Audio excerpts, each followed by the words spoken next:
Bonjour à toutes et à tous et bienvenue sur La Panaméricaine, un podcast créé et animé par Marie Vesco et Antoine Rousseau qui aborde les travaux en sciences sociales sur les Amériques. À quelques jours du 8 mars, la journée internationale du droit des femmes, nous voulions revenir sur les liens qui peuvent se tisser entre la pratique de la recherche et le militantisme féministe. Ce ne sont pas leurs sujets de thèse que nos invités présenteront aujourd'hui, mais plutôt leur trajectoire de chercheuses et militantes féministes latino-américaines. Comment s'entremêlent recherche et féminisme dans leur parcours ? Quelles sont les formes et les pratiques de ce militantisme ?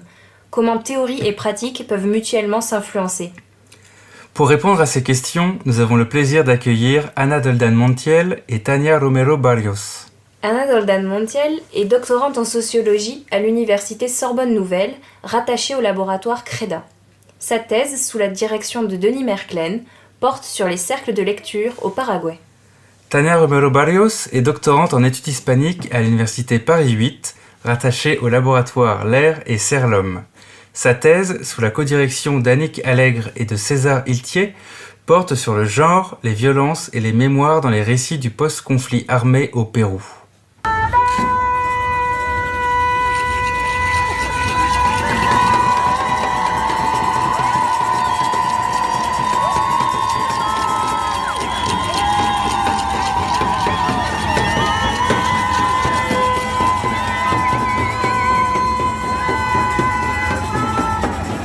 On va commencer par vos trajectoires personnelles, vos parcours, et plus particulièrement comment s'entremêlent la recherche et le militantisme dans chacun de vos cas. Je ne sais pas qui veut commencer. Anna, si tu veux. Je peux commencer. En fait, je ne suis pas entrée en recherche comme militante. Pour moi, il s'agit de deux choses qui sont séparées. Mais en fait, c'est grâce à GFMLAT, à l'atelier doctoral genre et féminisme dans les Amériques latines, que j'ai pu vraiment articuler ces deux dimensions-là. Pour moi, GFMLAT représente vraiment l'endroit où je peux articuler les deux, l'endroit où j'ai retrouvé aussi un peu ce corpus ou cette bibliographie féministe, aller où je me sens chez moi aussi, chez moi en tant que chercheuse et en tant que militante. Et en fait, avec Tania, on se retrouvait d'abord dans la rue. C'est en tant que militante en 2016, c'est-à-dire l'année où je militais aussi dans une association qui s'appelait le Collectif Paraguay, une association de migrants et migrantes paraguayennes. Et c'est l'année où le Collectif Paraguay est entré à Alerta Feminista, qui est une autre association d'associations latino-américaines. Et donc on s'était retrouvés dans la foulée, dans cette marée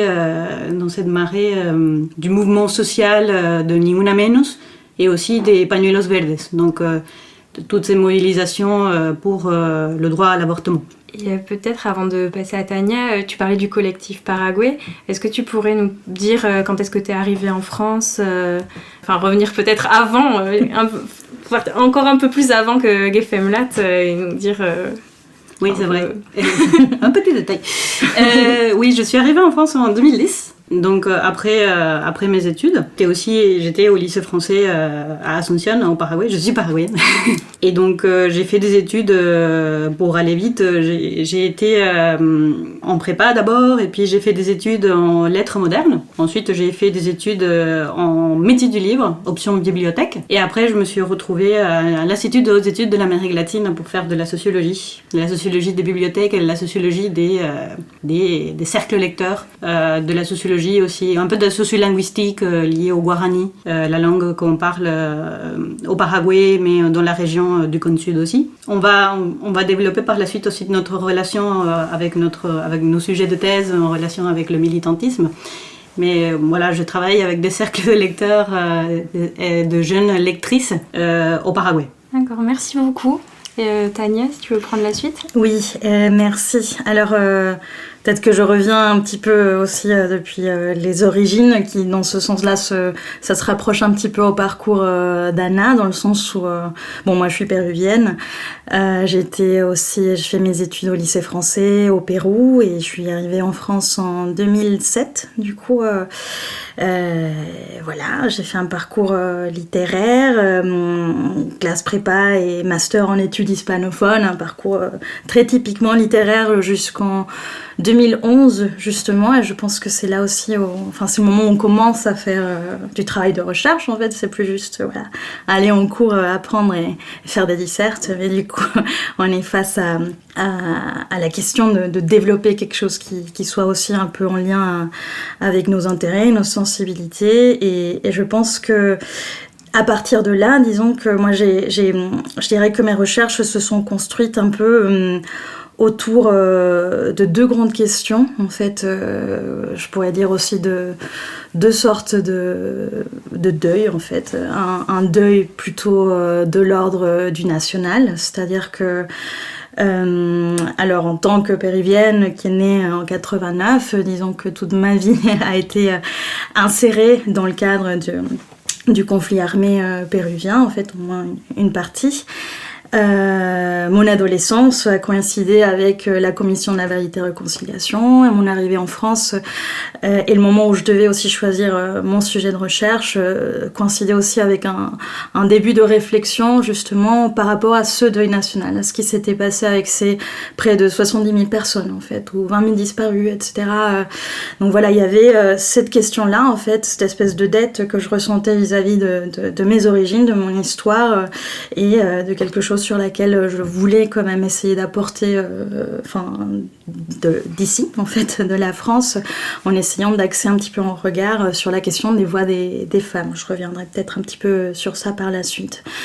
Et le deuxième deuil dont je parlais, c'est un deuil de l'ordre plutôt du personnel, en fait, c'est-à-dire que en 2011, en fait, du coup, aussi au moment où je commençais à faire de la recherche, j'ai été confrontée plus directement avec une expérience de féminicide, en fait, avec le cas de Houria Moumni, étudiante de master de l'IHEL, en fait, une très bonne amie de la prépa OGT au lycée Chaptal, et qui, tout comme moi, était allée en Argentine pour faire ses études de master. Et je dirais justement que cet événement, pour moi, était un vrai tournant, en fait, en termes de comment, à partir de là, j'ai essayé de faire ma recherche, en fait, de comment mon rapport à la littérature, déjà, en fait, mon rapport aux questions de genre, et mon rapport aussi avec construire une nouvelle forme de recherche, en fait. Donc, à partir de ce moment-là, qui est pour moi un petit peu un point d'inflexion, je suis rentrée en France avec cette volonté disons, m'engager féministement, politiquement. Mais c'est vrai qu'au début, disons que j'ai fait le master genre, du coup, à Paris 8, en fait, dans ces années-là, à mon retour. Mais je sentais que je pouvais pas encore travailler sur la question des féminicides. Pour moi, c'était trop proche, en fait. C'était un sujet dont je sentais que je n'avais pas encore à ce moment-là les outils, disons, scientifiques et subjectifs, en fait, pour pouvoir travailler sur cette question. Et en même temps, j'avais cette question du Pérou, en fait, que je voulais développer. D'où je me suis embarquée, en fait, dans une thèse, en fait, qui porte justement sur les voix des femmes dans les récits du post-conflit armé péruvien, donc des voix en espagnol, en quechua, récits littéraires, oraux, etc. Et au début, en fait, j'ai vraiment fait en sorte de séparer. C'est intéressant ça parce qu'après ça s'est un peu inversé et ça s'est mélangé, mais je me suis dit que j'allais un peu séparer en fait ces deux espaces, c'est-à-dire mon espace de la recherche, en fait, le Pérou, etc. Et d'un autre côté, mon activité militante féministe au sein d'Alerta Feminista notamment, qui est cette association, je reviendrai peut-être un peu plus tard, plus en détail, mais à laquelle j'ai participé, à la fondation, où j'ai fait MLAD qui est venu l'année suivante, donc 2016-2017. C'était aussi, disons, un peu... il faut savoir aussi qu'au sein du milieu académique, il y a, disons, une certaine réticence, en tout cas, il y en avait encore un peu à ce que, on fasse pas forcément des recherches trop impliquées, cette espèce d'injonction à l'objectivité pure et dure 100%, etc.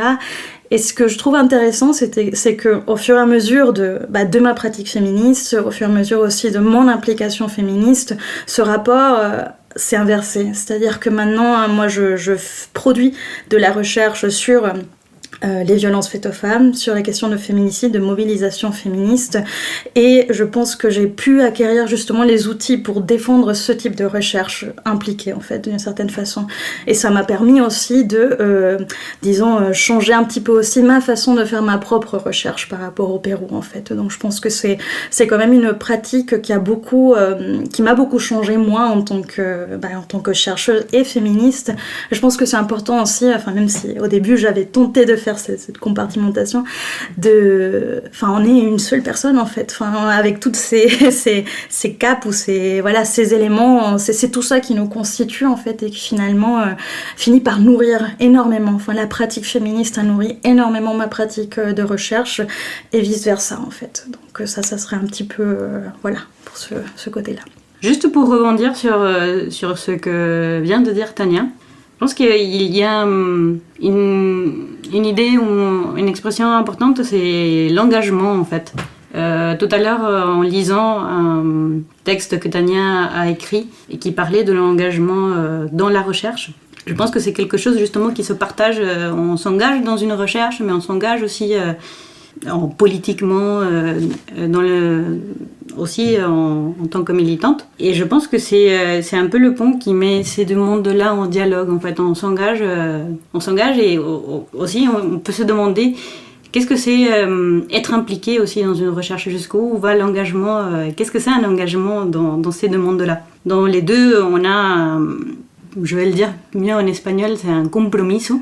Donc on a un compromiso avec une idée de chercher la vérité ou de chercher quelque chose qui nous dise quelque chose du monde social. Mais il y a aussi un compromiso avec les personnes, avec nous-mêmes. Et peut-être pour faire une mauvaise traduction de compromiso, on cherche aussi un compromis en fait entre ces deux mondes-là. Donc c'est un compromiso compromis, à la fois compromis.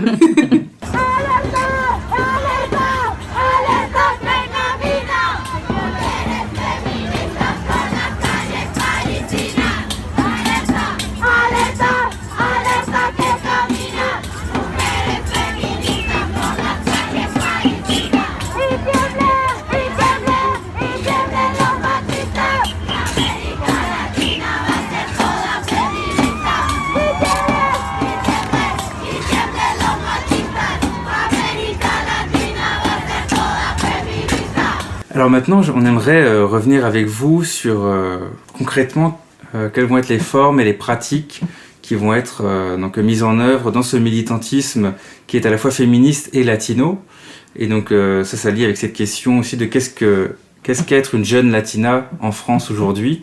Si vous pouvez nous raconter un peu vos expériences et comment vous définirez cette situation, quels sont les obstacles ou ce que ça vous a apporté. Et aussi en lien avec ce militantisme, les formes que prennent ce militantisme, qu'est-ce que représente aussi une journée comme le 8 mars pour vous ? Je pourrais dire qu'il y a on peut déterminer deux niveaux. Déjà une première partie individuelle, c'est-à-dire qu'on a un vécu en tant que jeune latina en France très similaire, c'est-à-dire qu'on est confronté aux mêmes obstacles, on est confronté à certaines violences symboliques qui se ressemblent beaucoup. Et puis un deuxième niveau que je dirais que c'est le niveau collectif. Qu'est-ce que c'est en fait un cortège latino, un cortège qu'on appelle de Aviala. Aujourd'hui, le cortège latino-américain de femmes s'appelle le cortège Mujeres y Disidencias de Aviala. Il a été renommé comme ça il y a 1 ou 2 ans en Assemblée Générale. C'est une décision collective.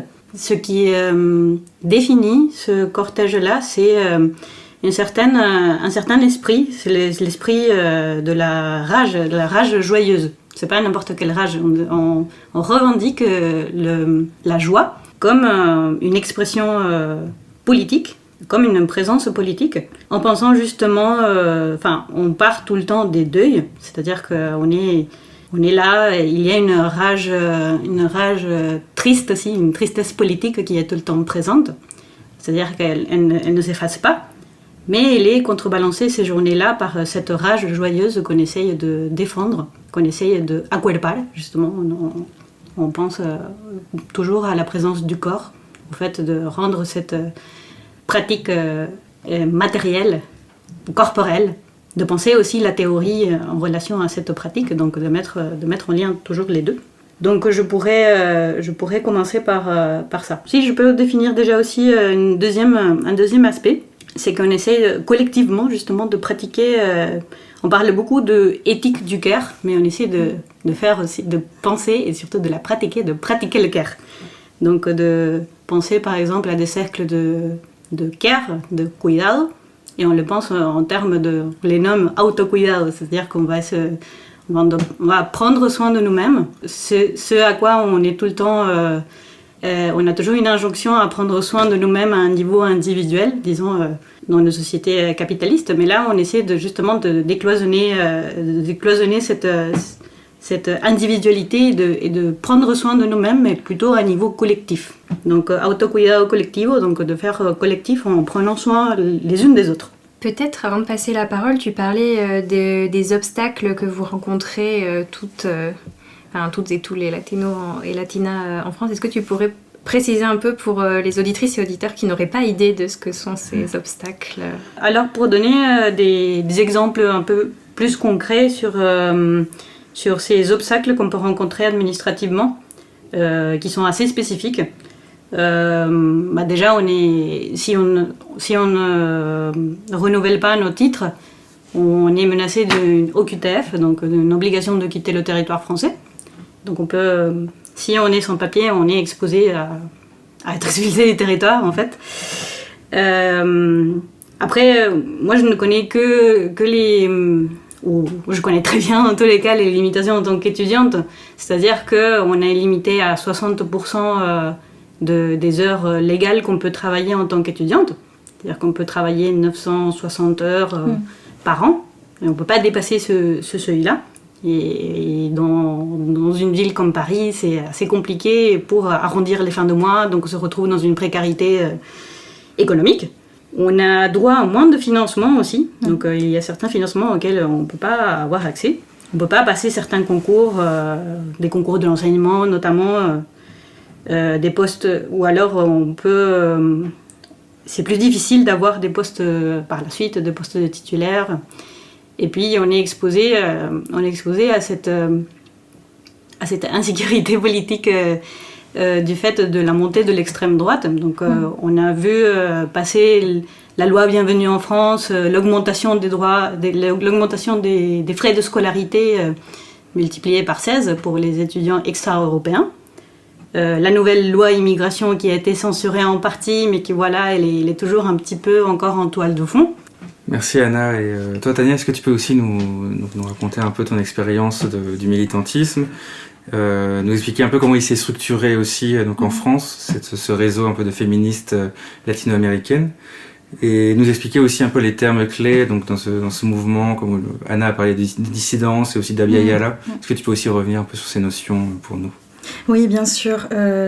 Alors, peut-être, je voudrais juste compléter un petit peu pour être un petit peu en lien avec ce que disait Anna, parce que c'est un sujet dont on parle énormément, AG Femlat, mais aussi Alerta Feminista, au bloc et Abya Yala, parce que c'est vrai que c'est cette situation, d'être des personnes étrangères, moi j'utilise le terme de immigrantes, j'aurais pas le temps de développer ça dans le détail, mais je pense qu'effectivement il y a une charge mentale migrante spécifique qui s'impose sur nous et qui répercute complètement, qui bouleverse complètement nos vies. Je peux dire personnellement que, et je suis pas du tout la seule, que j'ai vécu un burn-out migrant, en fait. Et pour moi, ça, c'est très important de donner ce terme-là à ce type de répercussions sur la santé, des effets directs des rapports d'oppression qui se tissent sur les populations issues de l'immigration. Et pour ce qui qui concerne un peu plus spécifiquement la migration latino-américaine, effectivement, comme il y a une division mondiale du travail, une division sexuelle du travail, forcément, ça fait que nous, étudiantes et travailleuses, pour la plupart d'entre nous, en fait, on est souvent vraiment dans le bas de l'échelle, en fait, de plein de... Donc il y a plein de choses qui s'additionnent et qui font que, effectivement, nos possibilités de faire des recherches sont quand même pas mal limitées aussi par tout cet univers kafkaïen, en fait, voilà, qui se rajoute. Maintenant, je reviens un petit peu à la question de l'historique, un peu de ces deux organisations, et je voudrais peut-être... commencer par, parce que justement une des questions c'était qu'est-ce que c'est qu'être une jeune latino-américaine en fait en France. Ça m'a fait penser à une intervention en fait j'avais faite une fois à un événement organisé par une artiste franco-péruvienne, Claudia Rivera, justement sur ce sujet, où j'avais évoqué une image qui me semble très parlante en fait et contre laquelle se construisent justement ces deux organisations. Alors moi, lorsque je pensais à cet imaginaire en fait qui existe en France, mais pas que en France en fait, sur les latinas, dans ma tête j'avais construit cette image des 3 bombes en fait, ou del trio de las bombas, parce qu'en gros ce qui revenait le plus souvent c'était Shakira, Narcos et Bomba, la chanson de Azul Azul / King Africa, et qui renvoie souvent à cette hypersexualisation en fait des femmes latino-américaines jugées entre guillemets plus chaudes, plein de choses entre guillemets. Voilà, cette espèce de violence consubstantielle, inhérente, naturalisée des populations de notre région. Et finalement, cette espèce de réductionnisme extrême qu'il y a sur la musique et nos productions culturelles, en fait. Donc, à mon avis, il y a déjà, en fait, cet imaginaire qui s'impose à nous, en fait, en dehors de voilà ce qui s'impose à nous en termes administratifs, mais qui est là, en fait, même dans le milieu de la recherche, en fait. Enfin, mais vraiment dans tous les espaces dans lesquels, et même dans le milieu militant. Je pense que c'est important, en fait, de citer ces deux éléments-là, et je pense justement qu'un contre-exemple, ou en tout cas des organisations qui se sont créées pour combattre justement et montrer qu'il y a d'autres productions et qu'il y a d'autres représentations existantes de ce que c'est que les femmes ou les minorités de genre latino-américaines, sont justement ces deux organisations dont je vais parler, qui sont Alerta Feminista et GFEMLAT. Alors Alerta Feminista, c'est une association qui s'est créée en 2016, en fait, juste à la suite des mobilisations Ni Una Menos qu'il y a eu dans la région latino-américaine. Alors, ça a commencé effectivement en Argentine le 3 juin, et en 2016, ça a répercuté. C'était vraiment le moment où le Ni Una Menos commençait à devenir régional, en fait. Après, il deviendra transnational, mais à ce moment-là, c'était vraiment au moment où d'autres pays de la région commençaient à s'approprier du mot d'ordre Ni Una Menos, qui vient justement de ce poème de Susana Chavez, qui est une poète qui était aussi militante féministe, contre les féminicides du Mexique, qui donne nom un peu à ce mouvement. Et plusieurs péruviennes ont s'était organisées en fait à Paris pour faire d'abord un rassemblement contre les violences de genre, pour soutenir le Ni Una Menos, et on s'est rendu compte très rapidement en fait qu'on voulait donner aussi une continuité en fait à cette lutte, et on s'est rendu compte aussi qu'on ne voulait pas que s'organiser pour visibiliser en fait les violences dans notre région, mais aussi pour visibiliser les violences auxquelles on faisait face nous en tant que femmes et minorités de genre migrantes en France en fait. Donc Alerta Feminista naît de cet espace-là, donc octobre 2016, et Anna justement parlait de cette rencontre qu'on a eue en novembre 2016, parce que le premier grand événement organisé par Alerta Feminista, c'était ce grand cortège latino-américain en fait, au sein de la manifestation contre les violences faites aux femmes du 25 novembre 2016. Pourquoi c'était important en fait? Pourquoi déjà la date, elle est extrêmement importante pour nous, parce que même si maintenant c'est vraiment tout le monde parle du 25 novembre, il faut savoir que que c'est quand même une date qui a été créée dans le cadre de la première rencontre en fait latino-américaine féministe et des Caraïbes à Bogota, et c'est dans ce cadre-là que des féministes latino-américaines ont proposé de prendre le 25 novembre pour rendre fémage aux sœurs Mirabal qui avaient été tuées en République dominicaine du fait de leur opposition au dictateur. Donc ça me semble important pour deux raisons. Alors d'un côté, parce que ça installe aussi en fait les apports et la longue date en fait des mobilisations féministes en Amérique latine, mais comment ça fait partie maintenant du calendrier féministe international. Donc c'est important pour nous aussi en tant que latino-américaines vraiment que ça soit vraiment le moment fort de notre présentation en fait au sein du mouvement féministe français. Et c'est là, je parle beaucoup de cette date-là parce que c'est là qu'on s'est rencontré avec Anna, et c'est là aussi qu'on s'est rencontré avec les autres membres de ce qui sera par la suite GFMLAT. Et j'attire l'attention sur cet élément-là parce que nous, en tant que membres d'un groupe, maintenant une association, mais disons de chercheuses, on s'est surtout retrouvés d'abord dans les rues, en fait. Et je pense que ça c'est essentiel aussi dans nos pratiques, c'est-à-dire qu'on est féministes et on est des féministes qui considérant la pratique comme un élément essentiel en fait de notre travail.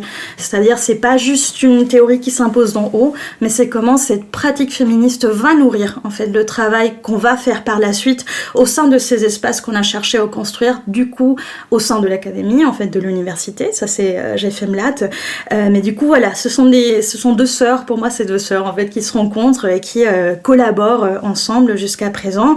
Alors moi j'ai été dans les deux un petit peu aux origines, mais je suis bien sûr pas du tout la seule, c'est des éléments entièrement collectifs et qui par la suite font partie aussi d'autres cadres, comme le bloc et Abya en fait, et je pense que c'est ça ce qui fait un peu, c'est ça ce qui montre les éléments, disons, politiques ou programmatiques les plus intéressants en fait. C'est vraiment cette apparition collective dans l'espace public qu'on peut avoir au sein des cortèges latino-américains du 25 novembre ou du 8 mars en fait, et j'invite à tout le monde en fait à rejoindre le bloc et Abya, mais je pense que c'est quand même un exemple qui n'est pas du tout anecdotique. À mon avis, il y a vraiment une véritable élaboration en fait, politique en fait, artistique en fait, enfin tout ce qu'a cité Anna, rabia, alegre, on veut qu'on ait des corps tristes en fait, et le bloc latino-américain c'est vraiment l'inverse en fait, et c'est vraiment à mon avis le contre-exemple parfait de cette théorie des trois bombes en fait, et voilà, donc, juste pour finir, pour revenir sur cette image. Est-ce que vous pourriez juste nous préciser, ou préciser aux auditrices et auditeurs ce que ça veut dire Abya? Alors Abya, c'est le nom qui a été adopté en fait pour remplacer un peu l'Amérique latine, et ça a été proposé lors d'un sommet de peuples amérindiens dans les années 2000. Et en fait, c'est un terme qui est issu de la langue Kuna et qui désigne la terre qui est dans sa plus grande maturité. Donc c'est un nom pour revendiquer une nouvelle appellation qui serait sortie justement des peuples qui habitent le territoire pour remplacer l'Amérique latine, à travers lequel repenser aussi un petit peu les relations entre le Sud et le Nord, dans ces asymétries et dans les différents rapports de colonialité. Et si je peux juste rajouter aussi, parce que c'est très important ce que disait Tania par rapport au 25 novembre, c'est une date qui a été proposée aussi dans les années 90, il me semble. Donc ça commence à dater, et c'était aussi un sommet, c'était pas un sommet, c'était un congrès féministe. Donc ça a été proposé par des féministes, qui est ensuite, c'est une date qui est un peu devenue très très très importante et même institutionnalisée. Mais ce qui est très important à souligner aussi, c'est qu'elle a été proposée par des féministes à la base, qui étaient des féministes militantes.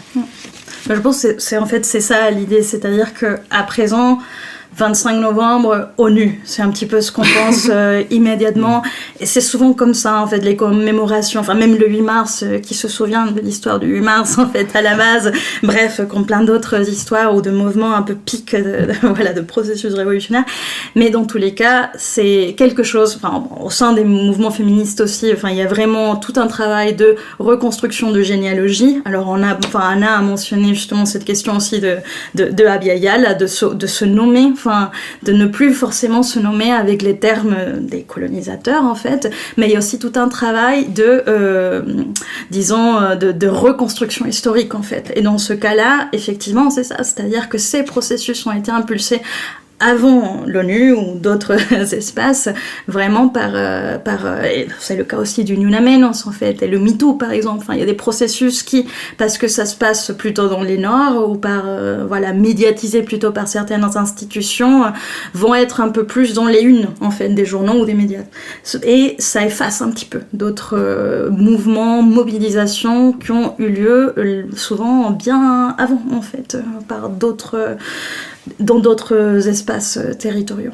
Est-ce que vous pourriez refaire une petite distinction rapide entre 8 mars et 25 novembre ? Bon, le 25 novembre, c'est la journée internationale de lutte contre les violences faites aux femmes, alors que le 8 mars, c'est la journée internationale pour les droits des femmes.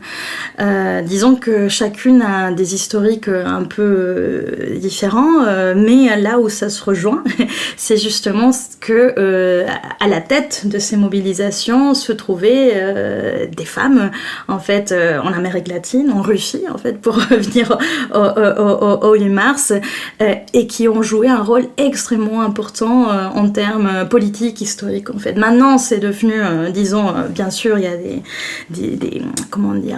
des usages du 8 mars, notamment du 8 mars, en fait, beaucoup plus light, en fait, ou même des réappropriations politiques, etc. Mais d'où ce besoin, je pense que c'est pas que en termes du mouvement féministe, c'est pareil pour la question de la Gay Pride, par exemple. Enfin, c'est le fait de revendiquer Stonewall, le fait de revendiquer en fait les origines latino-américaines, en fait, et surtout ce congrès féministe continental. Enfin, c'est très important pour ne pas oublier cette dimension politique. Et le fait qu'il y ait les sœurs Mirabal pour le 25 novembre, c'est pas du tout anodin non plus. En fait, c'est des femmes qui se sont engagées politiquement. En fait, donc on parle d'un féminicide, mais on parle aussi d'un cas de violence politique où, forcément après Trujillo, ce patriarche en fait, le fait d'avoir une opposition représentée dans un visage féminin, il n'y a pas c'est donc à mon avis il y a tous ces éléments très subversifs en fait qui se retrouvent à l'intérieur de cette date qui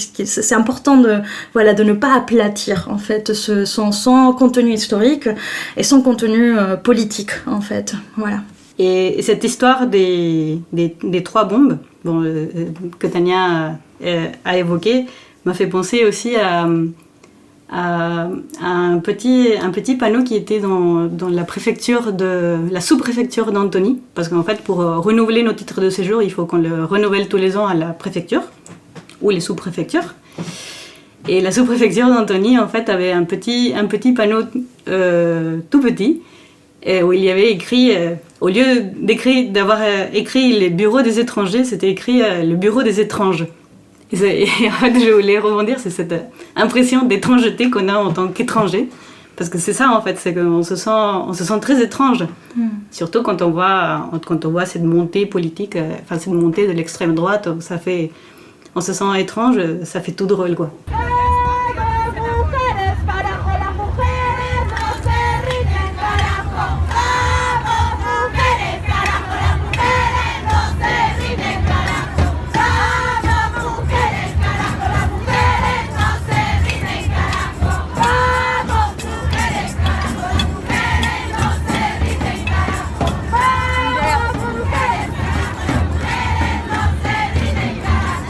Je vous propose maintenant qu'on reprenne un peu le fil de notre discussion sur le lien entre militantisme et recherche.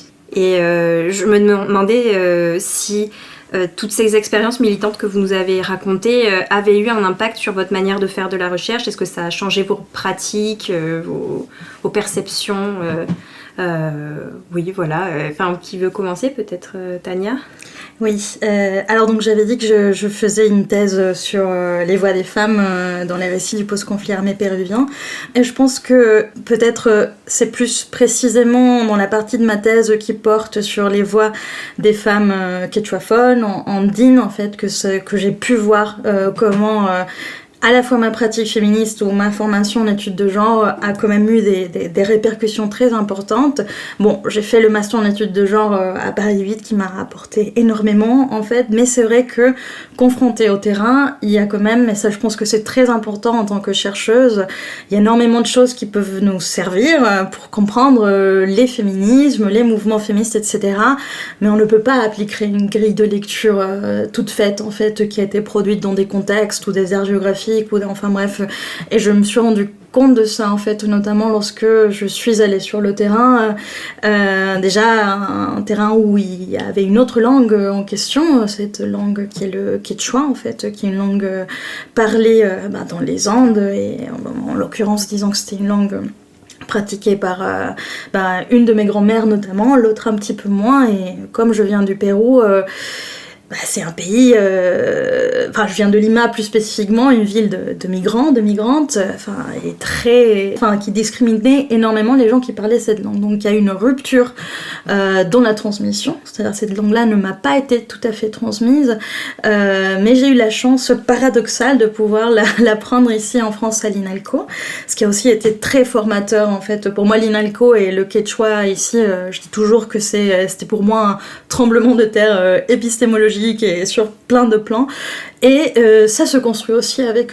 ça a été vraiment aux côtés de mon implication féministe, en fait. Faire du quechua, être dans deux organisations féministes avec des latino-américaines, ça m'a permis aussi de réfléchir énormément à qu'est-ce que je faisais de toute cette théorie, en fait, qui servait beaucoup pour étudier des éléments peut-être ici, qui ne servaient peut-être pas complètement pour ce que je voulais faire, dont le quechua était très important d'un côté, mais aussi le fait de repenser même qui j'étais moi là-bas en fait, parce que même si je suis péruvienne, je suis née à Lima, j'habite en France, enfin bref, ça a quand même aidé beaucoup à repenser ma façon de faire la recherche, et du coup... alors moi je prenais un terme qui est sunjumanta, sunju en fait en quechua veut dire cœur, mais veut dire aussi intérieur, en fait, las entrañas, en fait, on dirait en espagnol.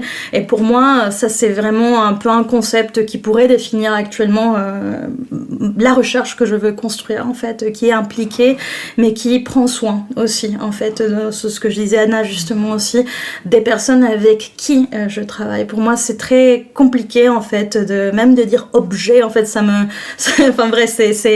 crée quand même des conflits, et notamment parce que je travaille sur un sujet assez sensible en fait, c'est quand même un sujet dont ces personnes-là ont été victimes en fait, continuent de chercher leurs disparus, n'ont pas de justice, continuent d'être criminalisées par le gouvernement actuel en fait, le terruqueo et compagnie, enfin, donc c'est vraiment d'une actualité qui fait en sorte à ce que moi je ne peux pas être détachée, enfin je dois vraiment penser tous ces éléments-là, et disons que toute cette réflexion de soins, de care, de réfléchir au rapport de pouvoir, de réfléchir à comment m'approcher en apprenant la langue, en passant par d'autres biais, enfin en réfléchissant même à ma production académique, a fait que je finisse par développer un projet en fait qui est... Enfin, moi je le pense comme une autre sœur. Enfin bref, il n'y a que des sœurs en fait. Il n'y a que la sororité partout. Mais pour moi, c'est comme une sœur siamese en fait de ma thèse en fait. Si tout va bien, elles vont naître en même temps presque. Et le projet s'appelle Warmicuna, Voix, Visage et Mémoire. Et c'est un projet qui a été entièrement co-construit en fait avec les personnes avec qui j'ai pu travailler pour la partie du corpus quechua de ma thèse en fait.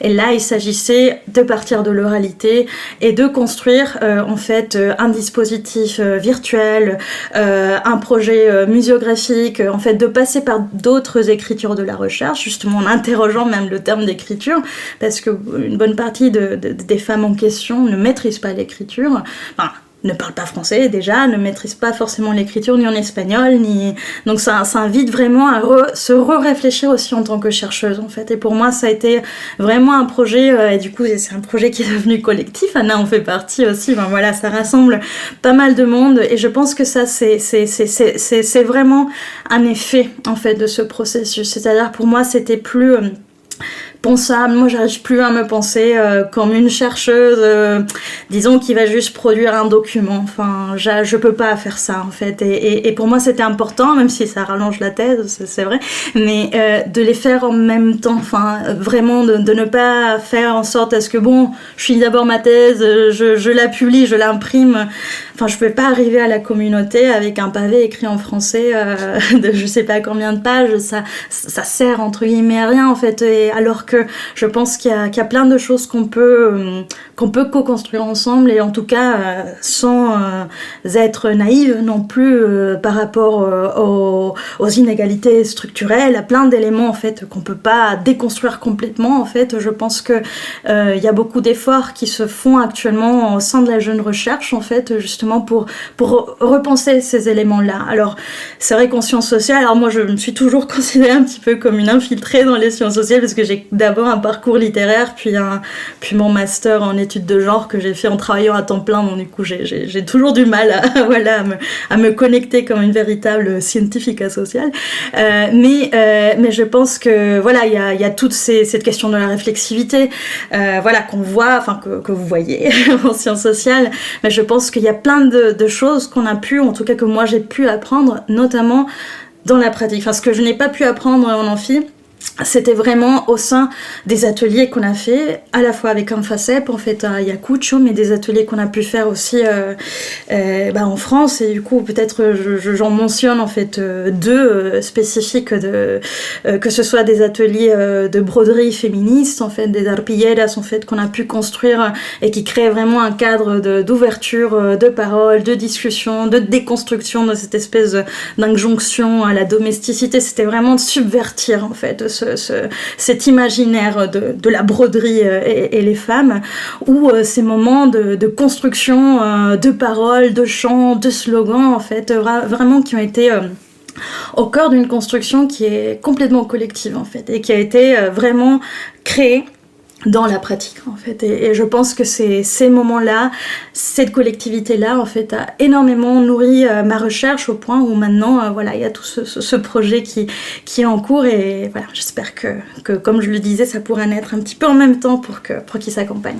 Merci. Anna, est-ce que ça fait écho Ah oui, ça fait beaucoup d'écho.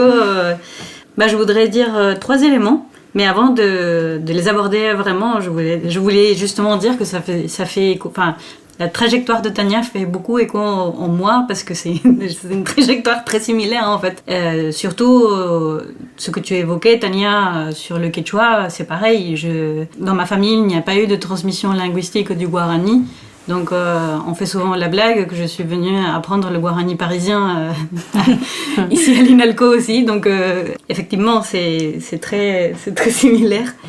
Et la première chose que je voudrais dire sur comment cette militance a nourri ou a changé ma façon de faire de la recherche, c'est que je pense par exemple au terrain. Je n'aurais pas fait le même terrain si je n'étais pas partie en tant que féministe, et que en fait la pratique et la théorie féministe articulent parfaitement avec cette idée de réflexivité, avec les pratiques de autocuidado colectivo, je dirais même de sororité, même si on peut en discuter beaucoup plus de manière problématique. Par exemple, moi, je travaille avec des femmes adolescentes et des femmes qui travaillent avec ces adolescentes-là dans des cercles de lecture, dans des villages, mais aussi dans des groupes WhatsApp. Mais je me suis beaucoup appuyée, en fait, sur certaines personnes avec lesquelles j'ai noué une véritable amitié aussi, mais aussi un dialogue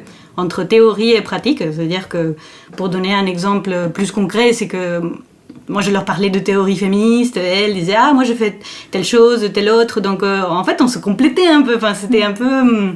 C'était un dialogue entre théorie et pratique qui était très intéressant, parce que moi, je pouvais leur dire « Ah oui, ça, on pourrait l'associer à cette théorie de Judith Butler ou de Rita Segato ». Ils disaient « Ah, mais moi, je pratique ça, je fais ça, ou je vois ça ». Donc, c'était un échange très complémentaire, en fait, dans le terrain.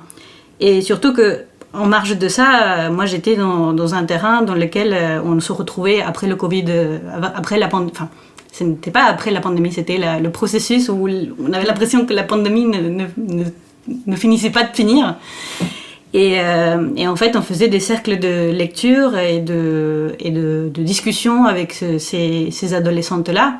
Il y avait beaucoup de violences sexistes et sexuelles qui ressortaient à ce moment-là. Et en fait, on se disait, mais qu'est-ce qu'on fait ? Comment...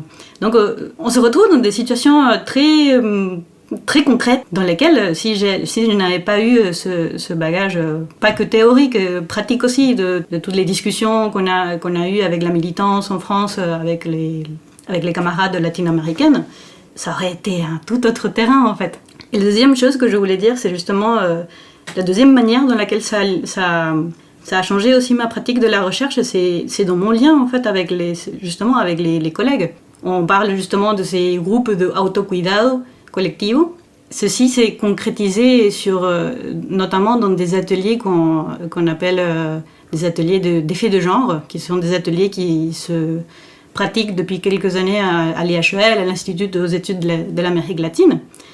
Et on a vu un vrai besoin, en fait, de l'existence de cet atelier. Et ce qui est significatif, c'est que ces ateliers-là se sont multipliés et ont même dépassé le cadre de l'IHEL. C'est-à-dire, aujourd'hui, Marie, tu étais aussi dans un atelier d'effets de genre dans une autre université. Et ça montre en fait à quel point on a besoin d'échanger sur ces sujets, en fait, de se retrouver, d'échanger des conseils juste très pratiques, des mises en garde, de sécurité que ce soit en Amérique latine ou que ce soit ici, en fait, aussi. C'est-à-dire que nous, on se retrouvait à la base pour se donner des conseils sur que faire dans des cas où on est confronté à des violences en Amérique latine, etc. Mais ça sert aussi en France. C'est-à-dire que ça a servi aussi pour des cercles de autocuidado entre femmes latino-américaines sur qu'est-ce qu'on fait, comment est-ce que je peux... si je me retrouve à la rue, qu'est-ce qu'on fait ? Donc, en fait, c'est des cercles dans lesquels on s'aide, que ce soit dans un continent ou dans l'autre. La troisième chose que je voulais dire, c'est que je voulais vraiment insister sur cette oscillation entre théorie et pratique. C'est-à-dire que être une chercheuse qui réfléchit justement à l'épistémologie, à la théorie féministe, ce n'est pas juste proposer, comme disait Tania tout à l'heure, de proposer des théories et que la chose s'arrête juste là. C'est-à-dire qu'on va essayer de osciller entre théorie et pratique et que ce soit de se retrouver tant sur les bancs de l'université que dans la rue, en fait, et de donner aussi un sens politique, une dimension politique à ce que nous faisons. Et dans ce sens-là, je pense souvent à une chanson d'une chanteuse argentine qui s'appelle Miss Bolivia, qui dit qu'il faut essayer que el audio pegue con el video. Pour les monteurs et monteuses audiovisuelles, ça prend beaucoup de sens. C'est que l'audio pegue con el video et que l'action pegue con el discurso. C'est-à-dire que l'audio soit collé vraiment à la vidéo et de cette manière que l'action soit cohérente avec le discours, en fait. Et c'est ça qu'on essaie de faire entre théorie et pratique dans la recherche et la pratique militante. Est-ce que tu pourrais nous brosser rapidement un peu le portrait de ce que tu appelles ton terrain, parce qu'on n'en a pas beaucoup eu l'occasion d'en parler dans l'épisode, et juste pour que les auditrices et auditeurs visualisent un peu mieux de quoi tu as parlé. Oui, effectivement. Moi, je travaille sur les cercles de lecture adolescents et jeunes adultes au Paraguay. Donc, un premier cercle qui se retrouve dans une bibliothèque communautaire dans un village qui s'appelle Areguá. Et le deuxième, c'est un cercle de lecture qui se retrouve sur WhatsApp. Donc, des cercles de lecture qui lisent beaucoup sur téléphone, enfin sur des écrans. Donc, je m'intéresse à leur rapport à la matérialité de l'objet, mais aussi sur ce qu'elles lisent. Donc, beaucoup de romans d'amour. Elles ont un rapport au roman d'amour et à la construction de leur propre représentation de l'amour et de leur identité sexuelle, qui repose beaucoup sur ces lectures.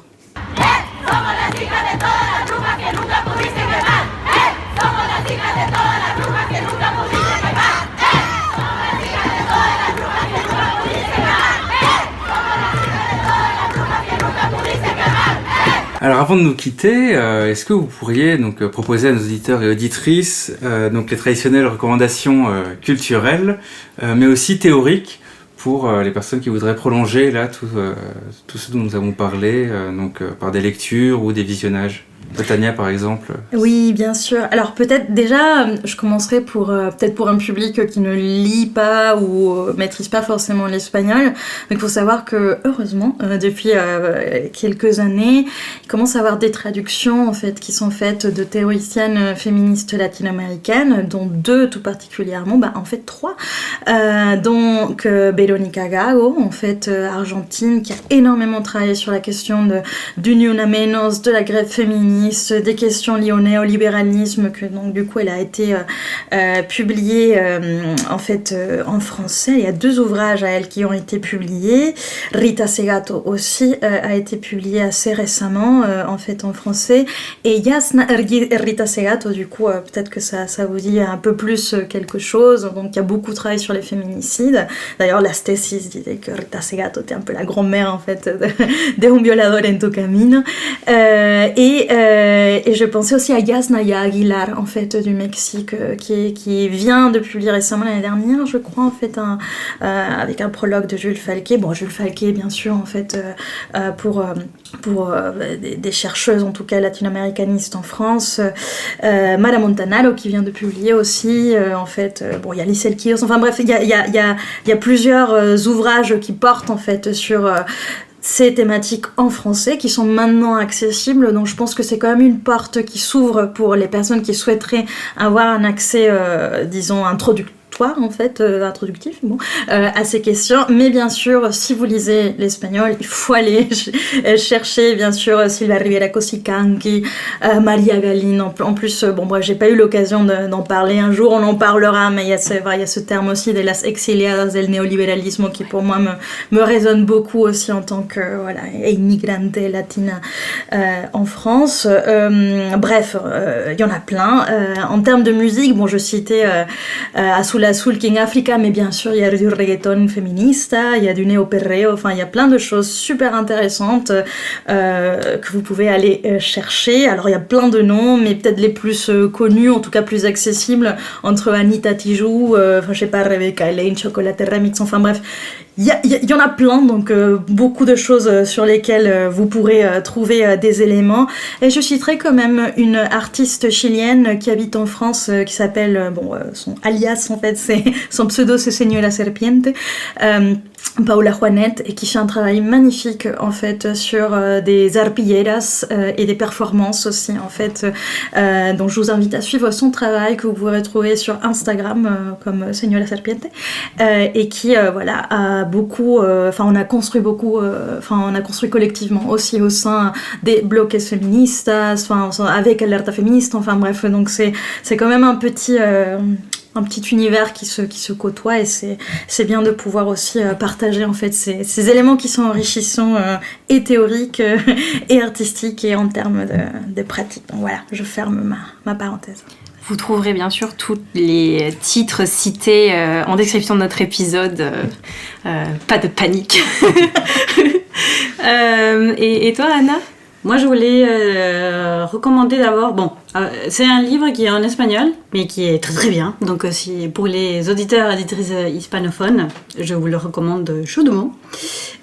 Qui s'appelle Sociología de l'imagen de Silvia Rivera Cosicanqui. Et il me paraît très important de le lire parce qu'avant de commencer l'épisode, en fait, nous étions en train de parler de l'importance d'utiliser ou pas... de mobiliser ou pas une bibliographie féministe, une bibliographie décoloniale, et on avait évoqué un peu cette idée qu'on part du terrain en fait, qu'on part de ce qui se passe dans le terrain, et après on va composer un petit peu cette épistémologie à la carte, disons. C'est-à-dire qu'on prend des choses du sud, on prend des choses du nord, parce en tout cas, personnellement, moi je considère que on vient du sud, mais on est aussi dans un rapport très compliqué avec le nord. Donc, on fait un petit peu un bricolage théorique. Silvia Rivera Cosicanqui propose une théorie qui s'appelle le tieje, qu'on écrit tixi, enfin en tout cas CH avec une petite apostrophe IXI. Vous trouverez l'orthographe dans la description de cet épisode. L'orthographe exacte, voilà. Désolée pour cette prononciation approximative.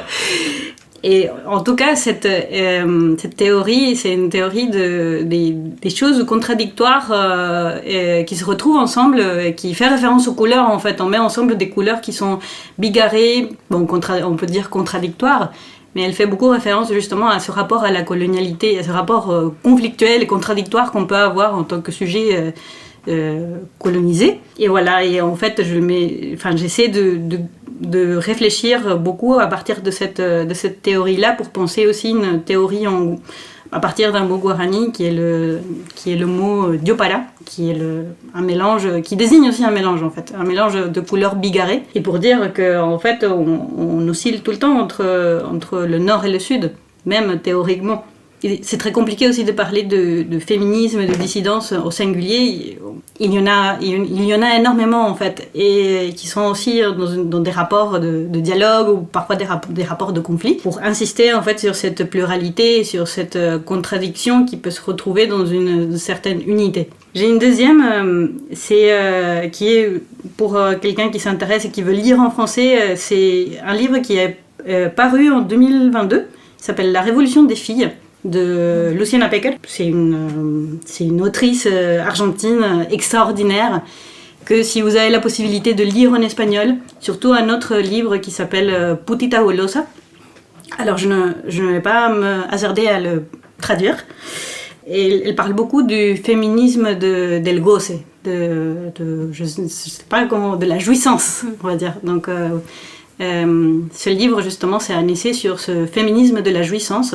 Et je pense que ça fait beaucoup écho à ce qu'on avait évoqué en début d'épisode sur la rage joyeuse, qui peut être aussi une rage de la jouissance en fait aussi. Enfin, on jouit d'être ensemble et on essaie de faire en sorte d'être ensemble autour de cette bandera de la jouissance. Donc voilà. Et si je peux donner une troisième recommandation, c'est un livre qui est paru l'année dernière de Bell Hooks, qui est une référente afroféministe très, très importante, et le livre s'appelle Cultiver l'appartenance, qui est paru aux éditions Cambourakis.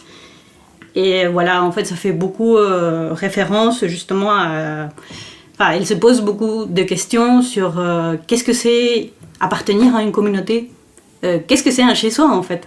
Et ça, comme migrante justement, ce sont des questions qui nous taraudent beaucoup. Si je peux juste rajouter quelque chose, bon après c'est vrai qu'on va pas pouvoir citer tous les noms là, excusez-nous féministes, théoriciennes, mais je pense qu'il y a quand même quelque chose que je voulais dire en fait. Bon après oui, Delphine Lacombe qui vient de publier aussi en français, Ochikuriel, enfin bref, il y a plein de noms, mais je pense que ce que je voulais dire actuellement, c'est que en tant que chercheuse féministe, je pense que une des choses aussi qu'on peut faire, c'est justement penser beaucoup à notre bibliographie, en fait. C'est-à-dire, la bibliographie, c'est aussi un terrain de bataille, en fait.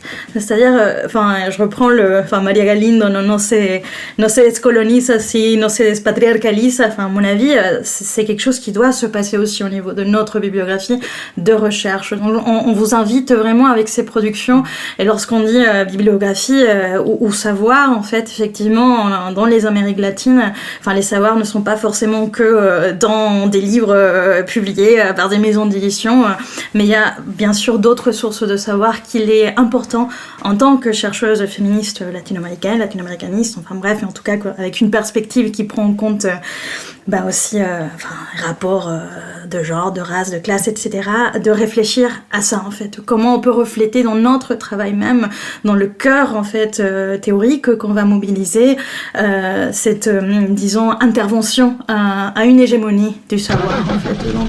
Merci infiniment à toutes les deux d'avoir accepté de participer à cet épisode très spécial de la Panaméricaine, spécial pour le 8 mars. Et j'en profite pour remercier Maëlys Lanqui qui était déjà passée face à ce micro et qui m'a soufflé l'idée. Oui, merci beaucoup et on se retrouve le 8 mars dans le bloc latino. Bien sûr. On vous attend.